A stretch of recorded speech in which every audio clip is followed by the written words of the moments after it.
I'm just gonna do this again because I enjoyed doing it yesterday. I don't really give a damn if anyone watches it. Just because it's fun and I don't know, routine is cool. And if this were to be a regular thing,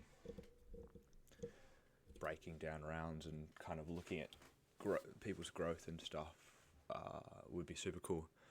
Um, and obviously, the coolest part is that Ollie got a really great score as well, coming out first on 21k, which is a very respectable score. Well done to Ollie and everyone, really. I mean, Zeke did well. 18k is respectable. I mean, having a lowest of a 15k, that's pretty cool. So round one was Sri Lanka. Everyone seemed to. Let's have a look at the. Yeah, that's right. Everyone noticed that we're right on the coast here, and that the coast is to the west. So everyone knew we were sort of on this, except for Ollie, who I think mentioned in the chat that he was very confused where it was. So he did well to plonk Sri Lanka. I assume probably somewhere towards the last minute. But yeah, everyone else realised it was around the capital. Zeke getting very close there, but also not placing, near, because I mean we're right on the water, so I'm not sure if that was accidental or not. But that was still cool. You could tell. I guess Josh placed in the water as well, but there's this railway that you can tell goes all the way along it, and at certain times it gets further away from the shore.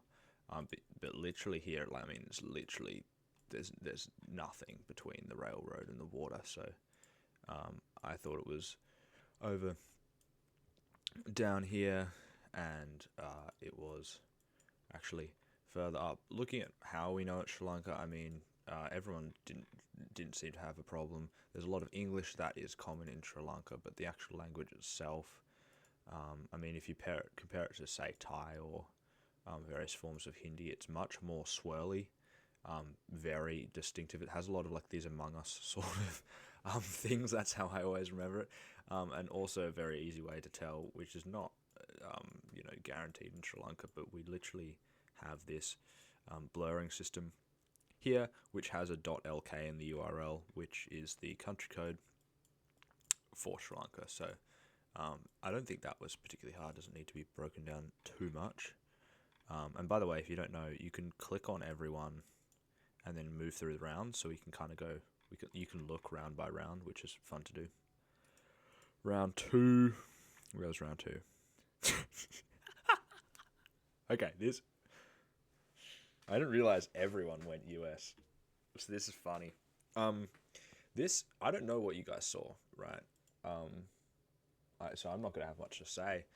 I dropped in, I saw this white soil and this sort of thing. This felt very European to me. Can't really justify why. And obviously I ended up going Estonia. It felt sort of Polish or Baltic. I think I went in both directions, which maybe was the mistake. Maybe you guys just committed to one direction and found a clue. I went a bit down there, saw a building, and then returned here and went that way and couldn't find anything. So I ended up running down the 3 minutes, I think. Yeah, full 3 minutes, guessing Estonia and getting 29 points and being the only one in continental Europe or anywhere outside of the US. America. It ended up being in Canada. But we've got Los Angeles over here. It does look very different to this location, but I mean, you still got the country, so that's good. Noah and Ollie, commendable getting this sort of region, and ultimately it was in Toronto, which is actually there's a lot of coverage in Toronto. Like, I don't know, the percentage of Canada that is Toronto is, I mean, at least on certain maps. Zeke did very well. I would love you to tell me why you guessed Canada. I assume there was just a crucial piece of information that everyone else got that I just never saw, because I just saw bushes and one building from distance. But anyway, that I can't really break down that round because I obviously guessed here.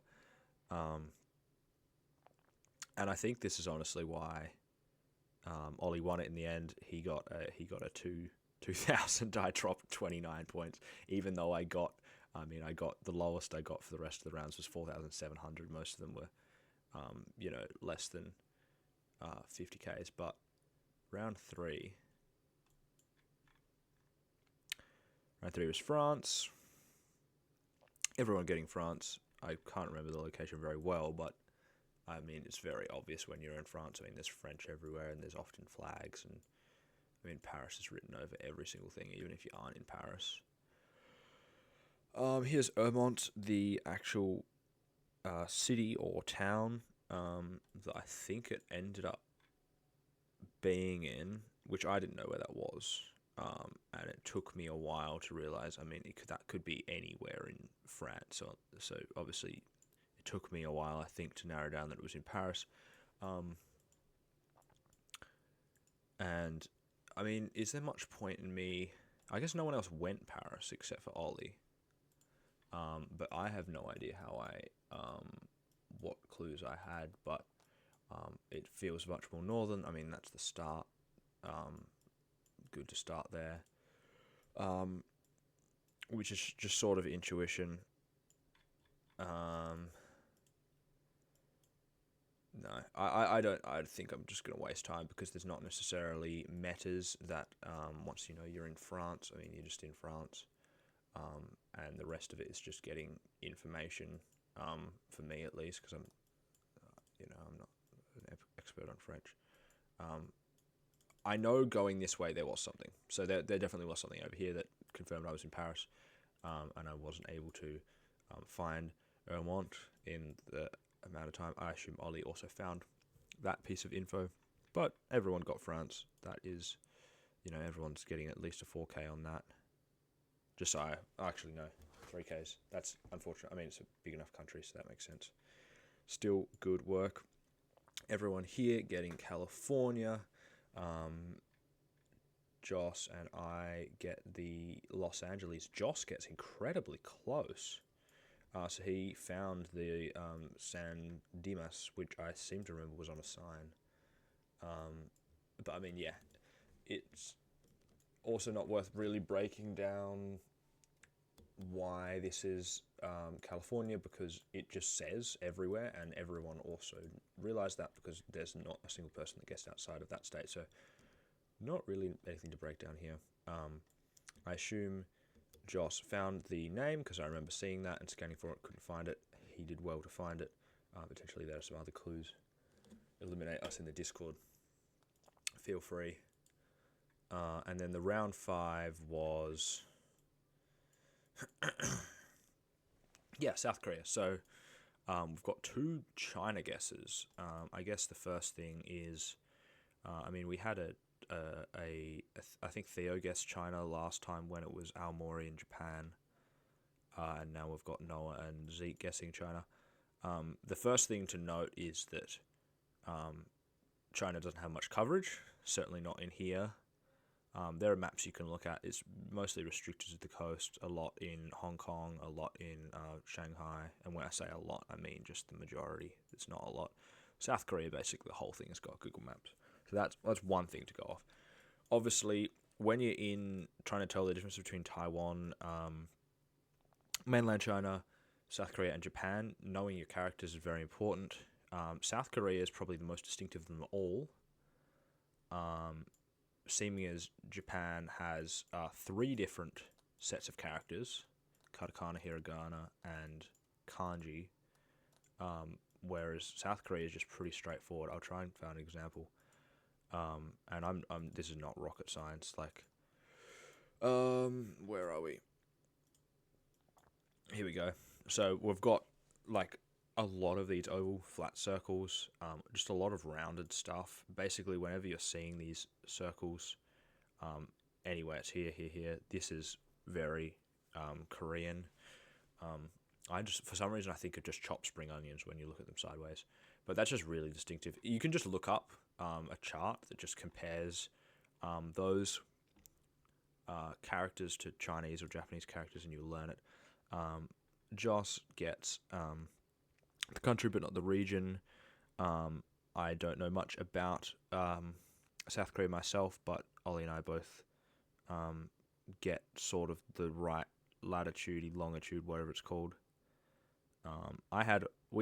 Everyone had all the information to guess the exact city, but there are so many titles, and South Korea, more than basically any other place, is so densely populated for the landmass. So when it's a small town, I mean, just look at this. Like, if you're scanning for a particular thing, it is just a nightmare. So I don't blame either Ollie or I for getting so far away. And yeah, it was a good game. Ollie tops out on a very respectable score. 21k is nothing to be laughed at. I'm happy. Even though I got basically a 0-point round, I still managed to clutch up second. But very, very good work from everyone. I think the only really laughable thing that happened was me going Estonia. So, I mean, even going, like, when you don't know what countries have coverage and stuff, even going China or South Korea, I mean, like, that's the sort of thing that can totally happen. But yeah, I mean, this is fun. I'm an idiot. I don't know why I'm making videos, but it's cool. There weren't really any big insights I had to share or metas for this, because it's urban world. You'll see me being able to give a lot more of that on maybe diverse world or community world or world maps where you have to rely on metas more. On urban world, I mean, you can just scan for signs, and it's probably almost a more surefire way of doing it when you're beginning out. So there's no point in me saying anything, because urban world is just like that, and that's kind of the beauty of it.